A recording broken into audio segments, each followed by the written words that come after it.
धौलपुर जिले में शुक्रवार को राजस्थान सरकार की खाद्य नागरिक आपूर्ति मंत्री प्रताप सिंह खचरियावास पहुंचे।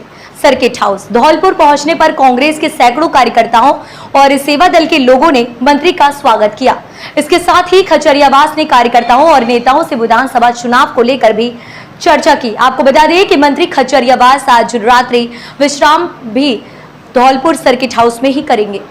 प्रताप सिंह खचरियावास ने मीडिया से मुखातिब होते हुए बीजेपी पर जमकर हमला बोला। बताया कि केंद्र की बीजेपी सरकार पिछले 9 साल में कोई काम नहीं किया सिवाय जनता को बेवकूफ बनाने के। इसके साथ ही मंत्री ने कहा कि बढ़ती महंगाई लोगों के लिए मुसीबत बनी हुई है। इसके लिए केंद्र ने सिलेंडर पर 200 रुपए कम करके ऊंट के मुंह में जीरे वाला काम किया है। अब केंद्र की सरकार का जाने का वक्त आ गया है, इसलिए वो अब वन निरीक्षण वन इलेक्शन की बात कर रही है। अब तक कहाँ सोई हुई थी, जैसे ही इलेक्शन आया तो कोई ना कोई मुद्दा उठा लिया। बेरोजगारी महंगाई की बात करने के बजाय जनता को गुमराह करने के साथ साथ झूठ फरेब की राजनीति कर रही है, क्योंकि बीजेपी के पास अब कोई मुद्दा बचा ही नहीं है। इसके साथ ही मंत्री ने कहा कि बीजेपी वोट की खातिर कुछ भी कर सकती है। ये तो सिर्फ कांग्रेस की सरकार है जो 500 रुपए में सिलेंडर दे रही है। राजस्थान में कांग्रेस की सरकार योजनाओं में पिटारा खोलती है, सीधे उपभोक्ता को रिलीफ देती है। राजस्थान में आगामी विधानसभा चुनाव को लेकर प्रताप सिंह खचरियावास ने कांग्रेस सरकार की ओर से टिकट वितरण को लेकर कहा कि कांग्रेस पार्टी क्षेत्र में पॉपुलर व्यक्तियों को ही टिकट देगी। चलिए, वन नेशन वन इलेक्शन बहुत अच्छा लगता है। सब चाहते हैं कि वन नेशन वन इलेक्शन ही तो है देश में। क्या डायलॉगबाजी कर रही है बीजेपी, क्या दिखाना चाहती है देश को? झूठ फरेब और धोखे की राजनीति बीजेपी को बंद कर देनी चाहिए। भारतीय जनता पार्टी जिस रास्ते पर चलती है उसमें कुछ नहीं है। महंगाई, गरीबी, बेरोजगारी और भ्रष्टाचार से ध्यान हटाने की कोशिश है बीजेपी ने अभी 200 रुपए सिलेंडर पे कम किए, उससे क्या महंगाई कम हो जाएगी?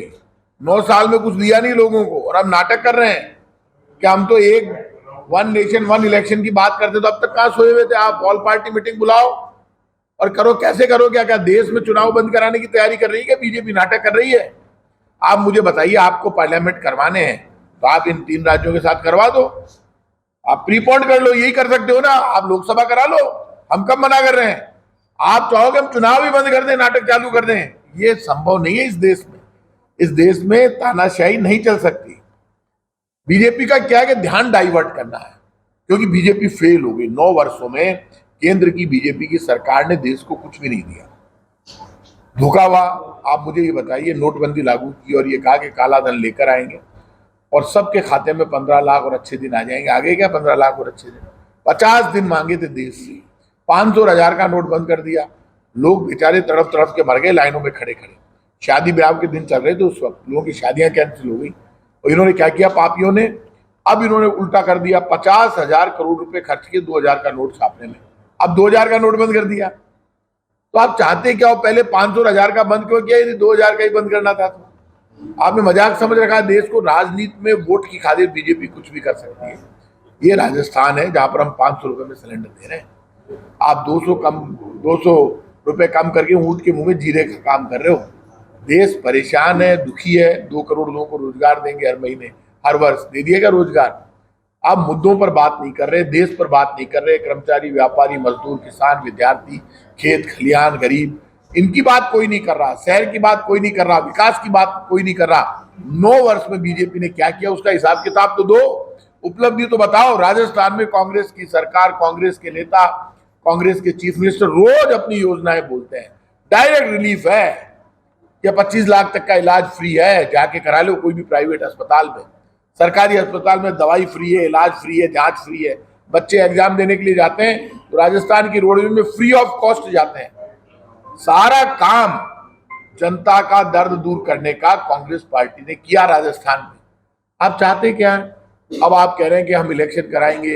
रामनाथ कोविंद जी की अध्यक्षता में एक कमेटी बनाई है। तो बीजेपी डरी हुई है, देश में चुनाव हार रही है बीजेपी, इसलिए नए नाटक लेकर आ रही है। अब ये नाटक चलेंगे नहीं, बीजेपी को जवाब देना पड़ेगा। बीजेपी का केंद्र से जाने का वक्त आ गया और राजस्थान में एक बार फिर कांग्रेस की सरकार बनेगी, क्योंकि लोग कांग्रेस की तरफ देख रहे हैं। खुला देखिए, ये तो जनता दरबार है।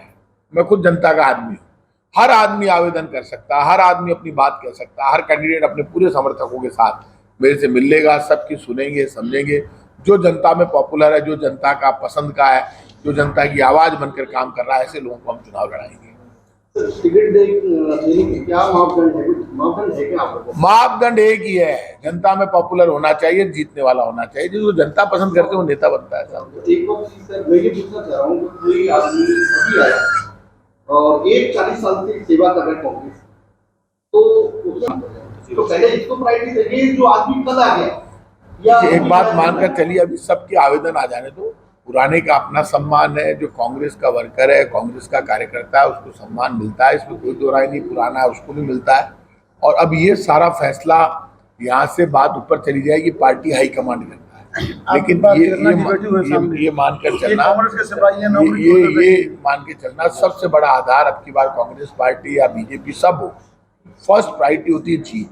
ऐसे में कांग्रेस का जो सच्चा सिपाही है, जो बरसों से लगा हुआ है, उसका सम्मान भी रखा जाएगा, उसका भी नाम डिस्कस में लेकर आएंगे। क्या सिचुएशन बनती है जल्दी आपको पता चलेगा। कौन से मंत्री जी के? महेश जोशी जी के करीबियों के ईडी की छापा मारा। मेरी जानकारी में नहीं क्या मामला है क्या नहीं, क्योंकि ये इस मामले में अब वो तो ये जलदाय विभाग का मामला है, तो जलदाय मंत्री महेश जोशी जी को सामने आकर बोलना चाहिए, वो बताएंगे क्या मामला है, उनके किन किन करीबियों के यहाँ पर छापा पड़ा है। ये आपने मुझे बताया, मैंने भी देखा कि मिस्टर संजय बड़ाया के काफ़ी लोगों के यहाँ पर छापे पड़े हैं। अब वो क्यों पड़े हैं, क्या कारण है, ये तो वो लोग बताएंगे, क्योंकि मेरी जानकारी में नहीं है सारा मामला। क्योंकि मैं आज सुबह जल्दी जयपुर से निकल गया था। ईडी की कार्रवाई क्या कह रही है, क्यों कर रही है, तो ये तो अब कार्रवाइयाँ जल जीवन